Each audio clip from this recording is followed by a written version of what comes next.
Warning. Certain parts of this video were written after seeing No Way Home, but they will have a spoiler warning along with a timestamp of where to skip to. The majority of it was written before seeing the film. As long as you've seen all of these movies, you should be fine. I can't believe I'm finally making this video.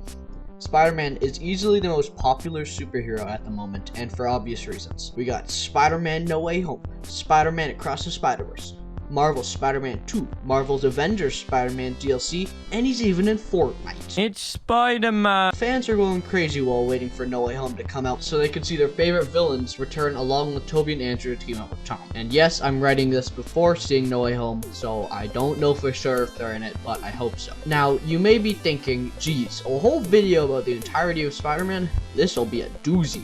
And no, this will only be about Spider-Man movies, because I never really got into the comics religiously, and I mostly love the character because of the films. Now, before we begin, subscribe. Please. Okay, now we can start. Stan Lee says that the reason why Spidey is so popular is because all of us can relate to him, and I agree. I needed Spidey in my life when I was a kid, and he gave me hope. In every comic I read, he was living out mine and every skinny boy's fantasy of being stronger, of being free of the body I was born into, and that swinging sensation of flight. And upon receiving his power, unlike most who become corrupted, he used it for good.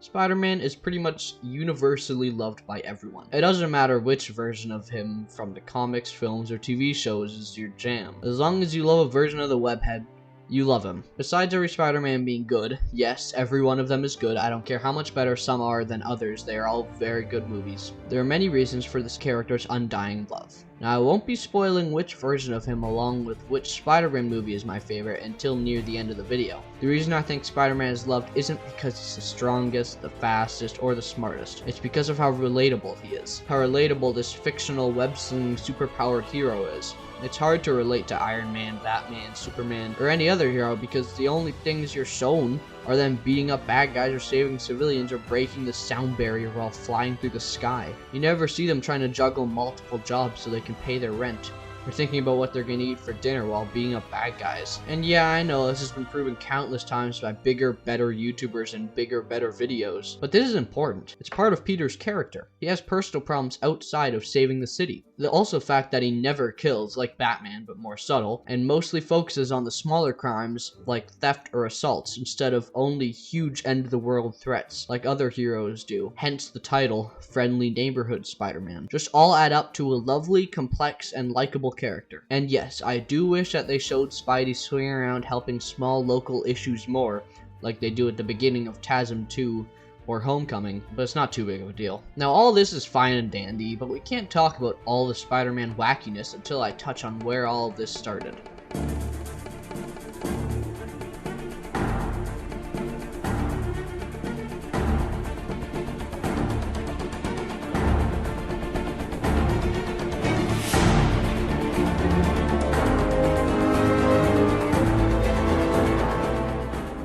I don't think I have to remind you how good these three movies are. They're still being worshipped even 14 years after the last entry of the franchise was released. I'm going to talk about each one in order that they came out. So obviously, I'll start with the first one. Spider-Man is a wonderful package deal that includes heart, style, and a goofy tone that Sam Raimi included, but thank God he did because it's great. Sure, the high school is full of 30-year-olds. Sometimes the acting can remind me of a plank of wood. MJ has little to no personality besides being a motivation for Peter, and not enough time was spent with Uncle Ben. But luckily, none of that matters because the music is...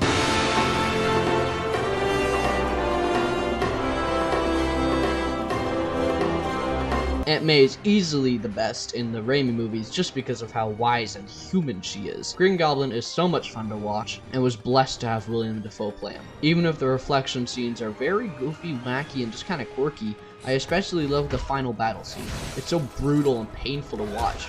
It's got no music, probably no CGI, and is incredibly surprising compared to the kid-friendly rest of the film. This movie changed superhero films, and you can tell. It would have been hard not to with something this great. But the second film, holy shit. Now this movie has been worshipped for the 17 years that it's been out, and I really don't need to talk about it because of how much it's already been talked about by everyone who's ever seen it. But fuck you, I'm gonna try it anyway. This movie is a grand, gorgeous, glamorous, gratifying gift that has godly cinematography, graceful action and swinging scenes, and very, very, very good writing and acting. Now I'll admit that MJ and Peter's relationship is a bit too fictional and unrealistic for my liking, but it still fits with the Sam Raimi tone of the entire film. The music remains breathtaking, if not 5 times better than the first. Dr. Octopus is such a perfect villain, it's hard to tell if he exists, and the non-stop orange glow is so pretty. Honestly, I'm gonna try and stop myself here because I will continue to talk about this film more than I should. Just go watch High Top's Film's video on it. The third one is good. A lot of people hate this one, and a lot of people love it. I think it's good.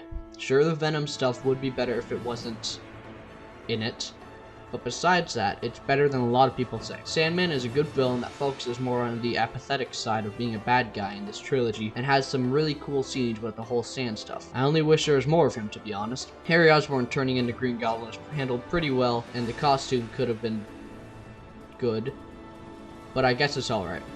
There are quite a few scenes that are just physically painful to watch, and I really love the ending where Peter forgives Sandy. Oh, and Venom was in it. Now after these films, Sony decided to— Wait! How could I forget possibly the greatest part of this trilogy, J.K. Simmons as James Jonah Jameson. Absolute gold. Now enough of these films, they've had enough praise, and I can't say anything that hasn't already been said a million times. So on to the next version of the Webhead, or should I say, the next Mark Webhead.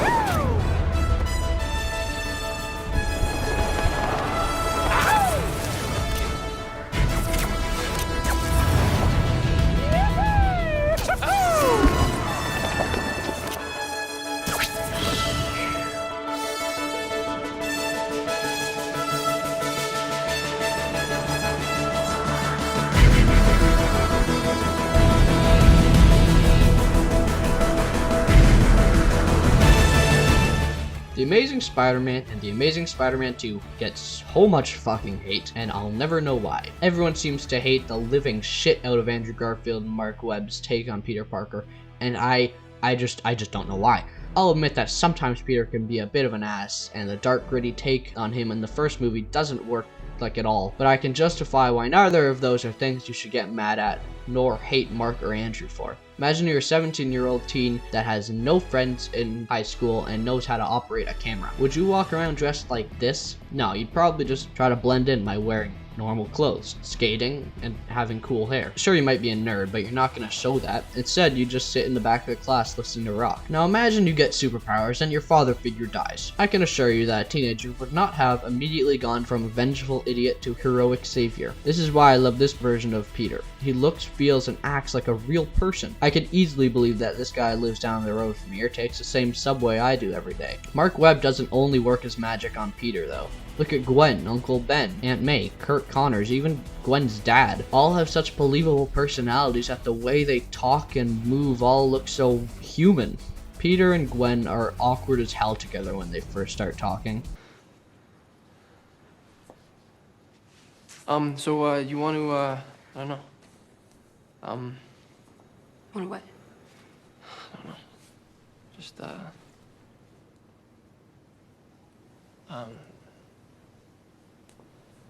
I don't know, we could,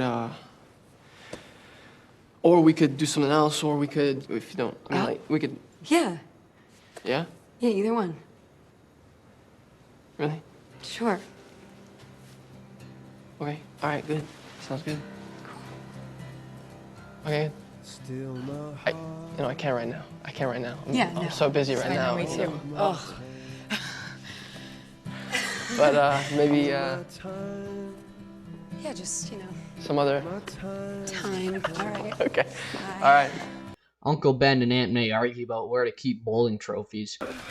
Ben, Parker, don't you even think about leaving that filthy box in my kitchen. These are my bowling trophies. Oh, well then, by all means, please leave that filthy box in my kitchen. The painfully tense dinner at Gwen's house with their family. Honestly, just fill the movies with scenes like this and I'll be happy. A lot of people are also mad about how little care Peter puts into keeping his identity safe.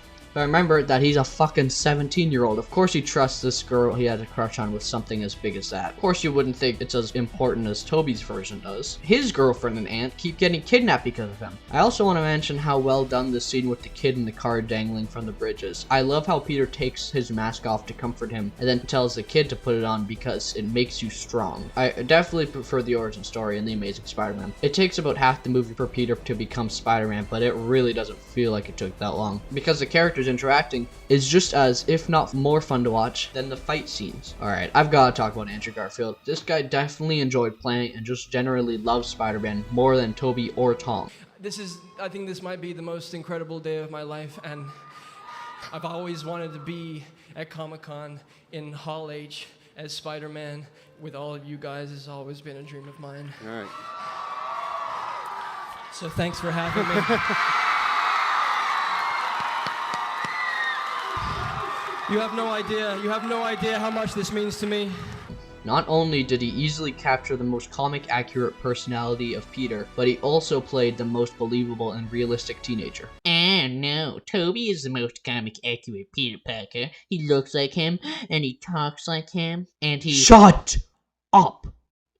Tobey is a spectacular actor that portrayed some breathtaking scenes, and couldn't have played Peter any better in those films. But personality-wise, from what I know, in the comics, Peter was a shy, awkward kid that got mad and lost his temper sometimes. He made mistakes because he's a stupid teenager that is nowhere near perfect. He was closer with Uncle Ben than he was with Aunt May, so losing him made Peter more lost than ever. After becoming the web slinger, he not only became almost a completely different person when stopping crime, like quips, dad jokes, and an almost cartoony style during less tense scenes, but he also became so much more confident at school. He would do stuff like flirt with girls or tease Flash. Any of those traits sound familiar? Andrew captures them all perfectly. Even more people seem to hate Amazing Spider-Man 2 than its predecessor, and I can kinda see why. It's full of shameless storylines that have no purpose besides setting up its sequel that never came out, and the whole parent stuff is just straight up boring. Sometimes it tries a bit too hard to be hip and in with the kids. Electro's lines can be very cheesy sometimes, and Green Goblin hurts my eyes. Speaking of Green Goblins, I really like the idea of there being a disease that runs in the Osborn family,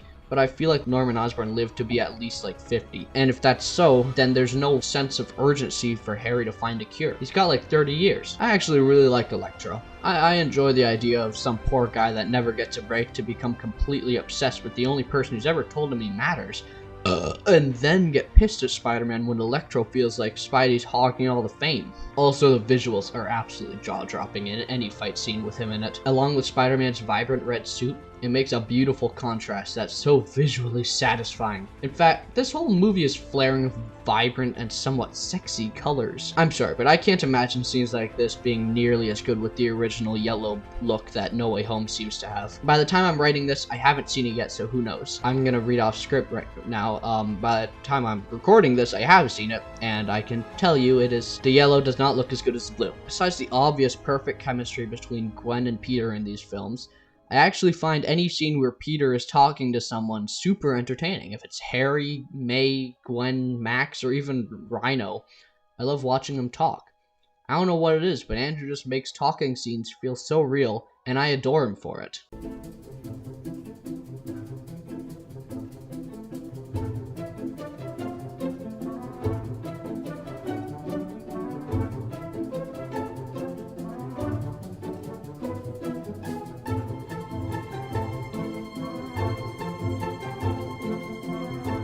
In this part, I'll only be talking about Homecoming and Far From Home, just so nobody has to worry about it being spoiled if they haven't seen No Way Home yet. But don't worry, I'll talk about that one eventually. By the time Civil War came out, and I was told that Spider-Man was in it, I didn't actually give a shit. I know it was big for a lot of people, but not for me.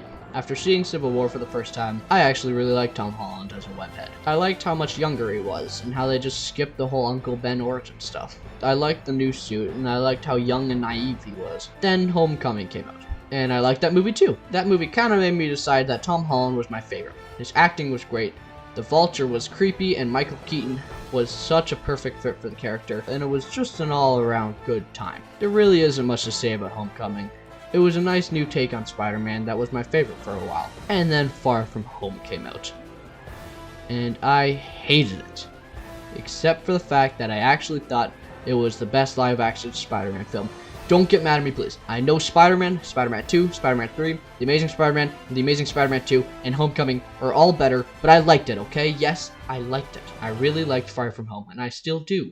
I think it's a good movie, but a bad Spider-Man movie. I don't understand what people mean by that. What is a Spider-Man movie? People like High Top Films, Captain Midnight, and many other review channels seem to believe that after 5 Spider-Man movies, there's a whole genre called a Spider-Man film. And no offense to those guys, but I think that's bullshit. Spider-Man is a character that's been remade over and over in both film and comics. He's never had a base version of him because everyone likes different versions of him. So when people get pissed by saying that Homecoming and Far From Home aren't good Spider-Man films, I actually don't know what that means. Sure, there's not much consequence for Peter's actions, and the fact that Peter doesn't mention Uncle Ben a single time is unforgivable, but I like Far From Home. I only wish they spent a bit more time on what it's like post-Endgame, or focus a bit more on what Peter thinks about people expecting him to be the next Iron Man. Oh, and of course, the idea that Peter wants to take a break from being a webhead makes no sense to me and is kind of stupid. The world is trying to recover from half of it being non-existing for 5 years, and he's just gonna take a break? That's dumb.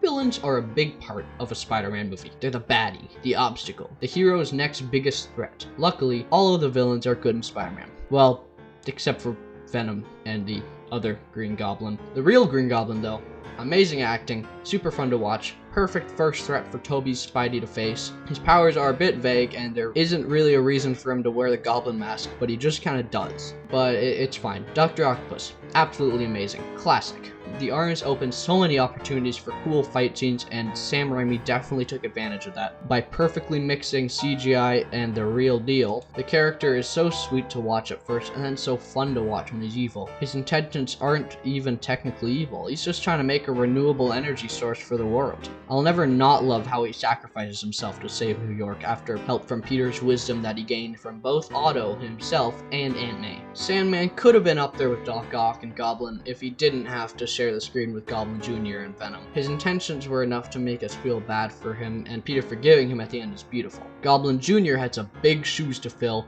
and failed to fill them. I feel bad for James Franco, but come on. Venom was in Spider-Man 3. Lizard was an interesting villain. I like the idea of a guy that just wants to have his arm back, but I don't think we had enough time with the Lizard to really enjoy what he could have brought to the table. Luckily, he barely had any time because Mark Webb was so good at making characters feel real, and a lot of the screen time is just people talking, which, like I've mentioned before, is great. People really seem to dislike Electro, and I don't fully know why. Along with him being visually eye candy, I found Max a well-developed character that I really enjoyed watching. I really didn't like the other Green Goblin. He was gross to look at, there was only one scene with him in it, and just, ew. Does Rhino count as a villain?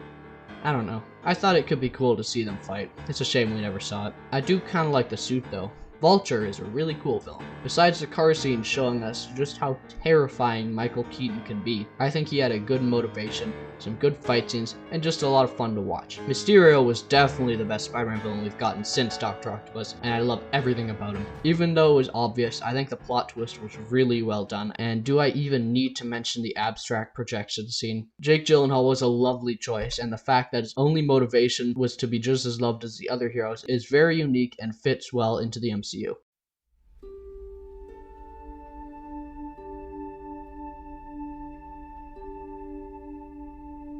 Now this part is actually very short, but I didn't ask, so shush. Now of course the Amazing films have the best relationships, because of how real, layered, and organic they felt. But Sam Raimi did his own thing and did it perfectly. Sure, MJ and Peter's on and off dating status can get tiring, and they always feel a bit fictional and poetic, but that's fine because it matches the films well.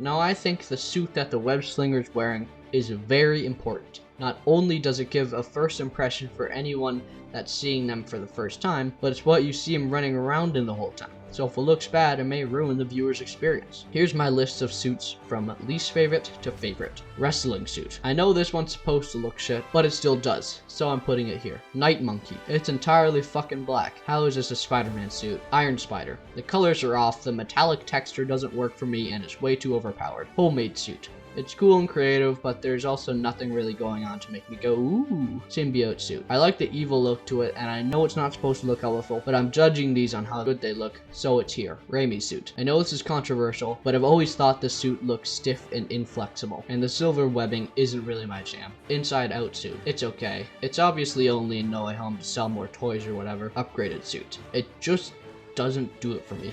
I like some bright red and blue. Not red and black. Integrated suit. It still doesn't have any blue, but the gold logo is kinda cool. Amazing suit. This one feels right at home in the movie. Besides the sunglasses eyes, I like the slick and long look to it. Stark suit. This one's the most comic accurate looking suit, and I like the small logo instead of the long and dramatic one that we're used to. The second amazing suit. I love the colors, the huge eyes, and the lower logo. It's much more simple than the others, but what can I say? I love the way it looks. Be careful what you wish for, Parker.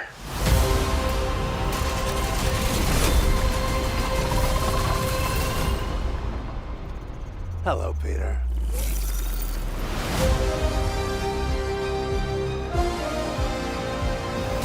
Huge spoiler warning. Put a big spoiler warning there. Put one right there. This is where you should go if you haven't seen it. Put that right there, right in the middle. Put it there. Go there if you haven't seen No Way Home. Go to that point in the video if you haven't seen No Way Home. I will be spoiling it. It's 4:46 p.m. I'm going to be seeing No Way Home at 7 p.m. and I'm very excited.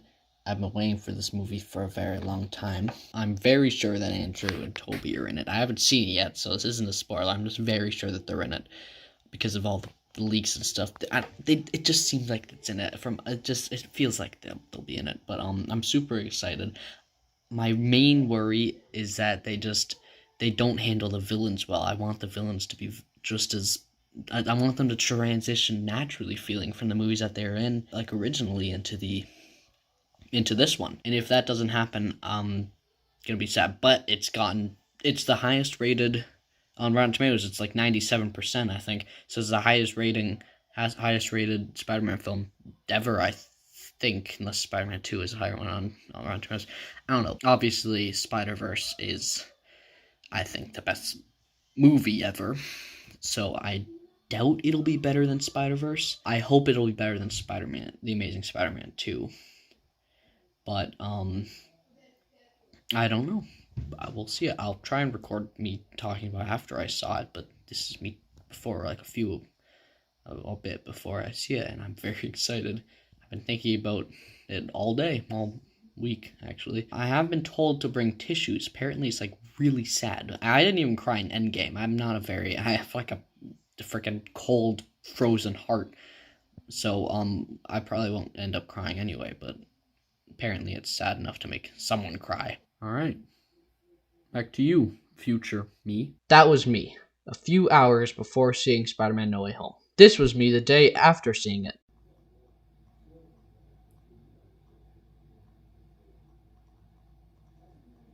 Holy shit, this movie is a fucking gift. If you haven't seen it, be careful, because I'm about to spoil the living shit out of this film. Fuck 'em.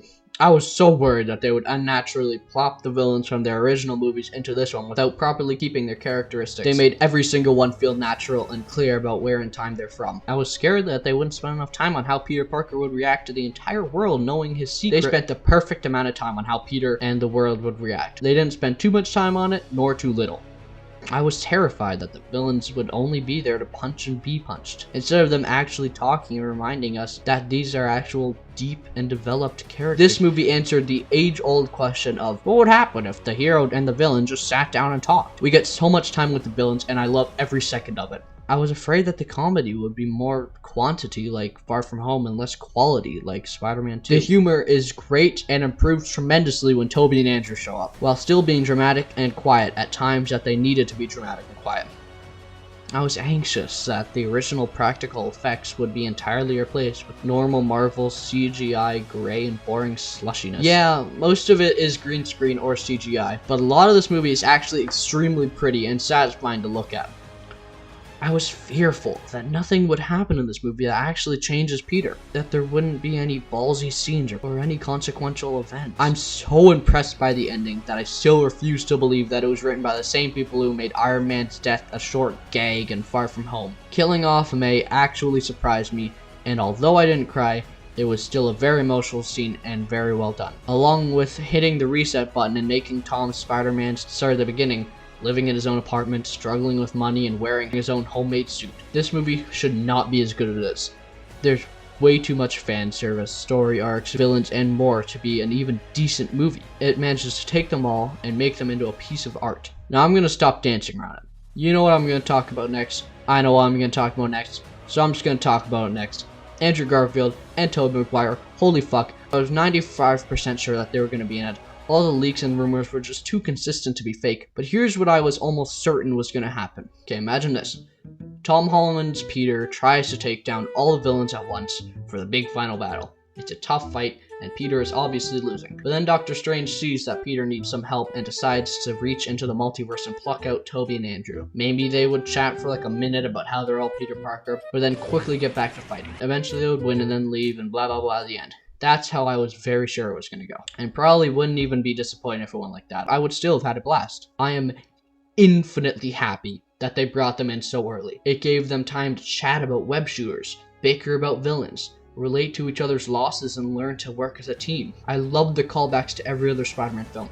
I love the amount of fun you can tell Tobey, Tom, and Andrew are having. I adore how Andrew gets much more time to say and much more time to act because he's the only Spider-Man that doesn't have a third film. Like, actually take a moment to think about how amazing this is to have all three of these Peter Parkers in one film. I actually couldn't stop smiling for the rest of the day after that. A lot of people weren't sure about Jon Watts at first. He directed Homecoming, which people seem to like, but nowhere as much as the Raimi or even the Web movies. And then after Far From Home, people were really worried that Jon Watts didn't understand Spider-Man as much as Sam Raimi, Mark Webb, or even Insomniac. This movie proves them all wrong as hell. The goal of Spidey in this film isn't to punch the bad guys, it's not to beat up the bad guys, it's to help the bad guys. I think that's why people love the ending of Spider-Man 2 so much. Peter obviously isn't trying to hurt Doc Ock, he's trying to save him from the arms. In No Way Home, Jon Watts realizes that Sandman, Electro, Lizard, Goblin, and Dr. Octopus aren't villains. They're victims. Victims of obsession with perfection. Victims of society. And victims of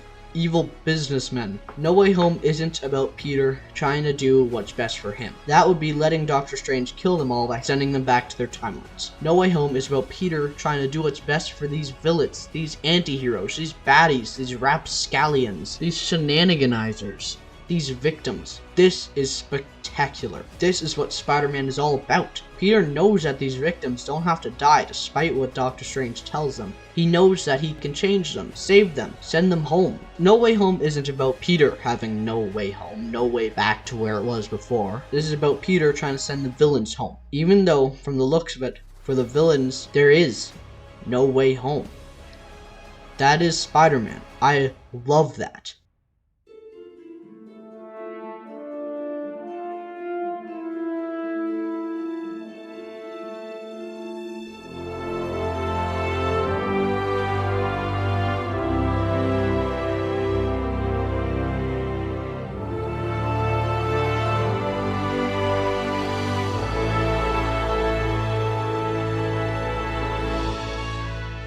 At first, this was going to be about my former favorite live-action Spider-Man film.